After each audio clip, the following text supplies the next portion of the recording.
Pemirsa, Presiden Prabowo Subianto mengumpulkan jajaran Kabinet Merah Putih di Istana Kepresidenan Jakarta. Mereka dipanggil untuk mengikuti sidang Kabinet Paripurna berkaitan dengan 100 hari kerja pemerintahan Prabowo Gibran.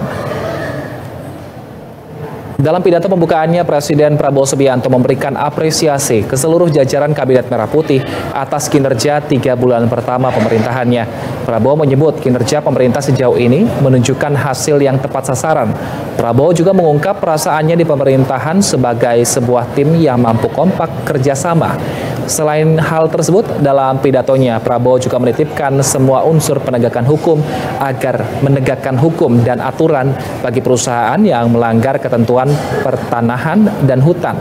Prabowo menegaskan aturan harus ditegakkan dan tidak ada perlakuan khusus.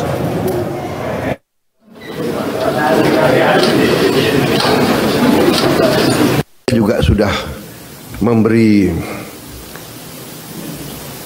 keputusan kepada unsur penegak hukum,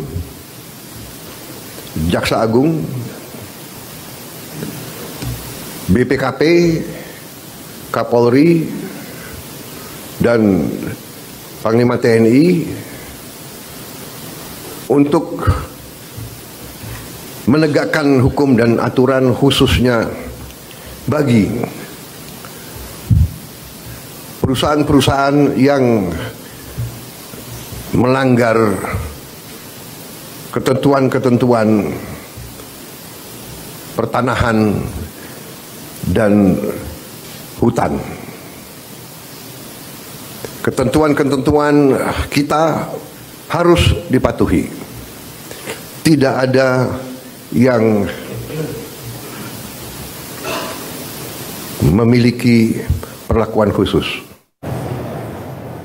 Untuk informasi lebih lanjut mengenai sidang Kabinet Paripurna di Istana, kita sudah terhubung dengan reporter Berita 1, Bella Evangelista, dan juga juru kamera Tommy Pribadi. Selamat sore, Bella. Bagaimana jalannya sidang Paripurna dan apa saja yang dibahas dalam sidang Kabinet Paripurna hari ini? Ya, Wilson, sidang paripurna kabinet pada hari ini sudah selesai diselenggarakan, dan setidaknya tadi kami mendengarkan ada 2 garis besar atau 2 hal yang disampaikan oleh Prabowo Subianto kepada jajaran menterinya. Yang pertama adalah terkait dengan apresiasi. Tadi dalam pidatonya ini atau arahannya ini, Prabowo Subianto mengucapkan terima kasih dan juga tentunya apresiasi atas kerja para kabinet atau para menteri selama 100 hari masa pemerintahannya ini, yang mana tadi Prabowo Subianto sekali lagi menegaskan status mereka sebagai pejabat negara bukan berarti mereka yang dilayani masyarakat, namun sebaliknya justru harus mereka yang melayani masyarakat. Tadi juga Prabowo Subianto mengatakan meskipun memiliki latar belakang berbeda, baik berasal dari partai politik dan juga akademisi, ormas dan sebagainya, namun Prabowo Subianto mengatakan ketika sudah dilantik menjadi seorang menteri, maka segala kepentingan, segala urusan itu adalah berkaitan dengan masyarakat dan juga negara. Dan tadi juga masih berkaitan dengan apresiasi, Prabowo Subianto tentunya juga mengapresiasi segala produk-produk atau kebijakan-kebijakan yang pro kepada rakyat yang sudah diwujudkan setidaknya dalam 100 hari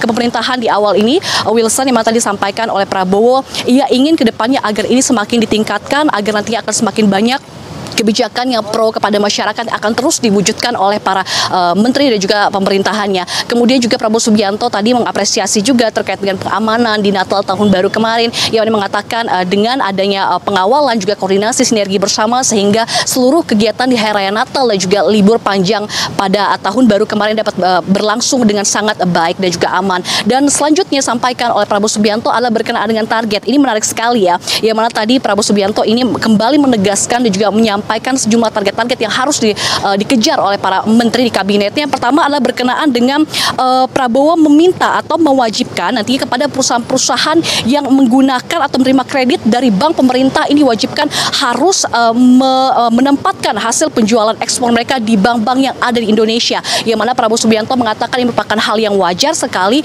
karena para pengusaha atau perusahaan-perusahaan ini sudah mendapatkan keuntungan dari kredit yang dihasilkan menggunakan anggaran negara, sehingga juga tentunya keuntungan ini harus dikembalikan atau dibagi kepada negara juga masyarakat. Kemudian juga selanjutnya Prabowo kembali mengingatkan soal target swasembada di akhir tahun 2025 ini, yang mana tadi Prabowo secara tegas mengatakan tidak boleh ada lagi impor khususnya bahan pokok terkait dengan beras, kemudian juga garam dan jagung dan juga sejumlah bahan pokok seperti itu di akhir tahun ini. Kemudian juga selanjutnya terkait dengan program MBG, Prabowo Subianto sempat mengatakan bahwa sejauh ini pemerintah sudah menyasar sebanyak 650.000 anak-anak atau penerima manfaat MBG, yang mana ini akan terus digalakkan seperti Wilson, yang nantinya April ini akan mencapai angka 3 juta, kemudian di Agustus 6 juta, dan di September sampai dengan akhir tahun ini mencapai 15 juta penerima manfaat dari program MBG. Dan kemudian terakhir Prabowo Subianto meminta kepada aparat penegak hukum seperti itu ya, untuk nanti dapat kembali secara tegas menegakkan khususnya bagi para oknum-oknum atau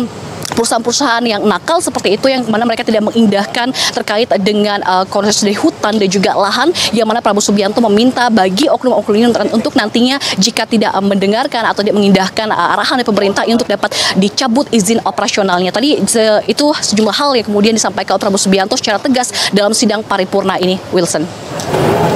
Baik, terima kasih atas informasinya Bella Evangelista dan juga juru kamera Tommy Pribadi melaporkan langsung dari Istana Negara. Selamat bertugas kembali teman-teman.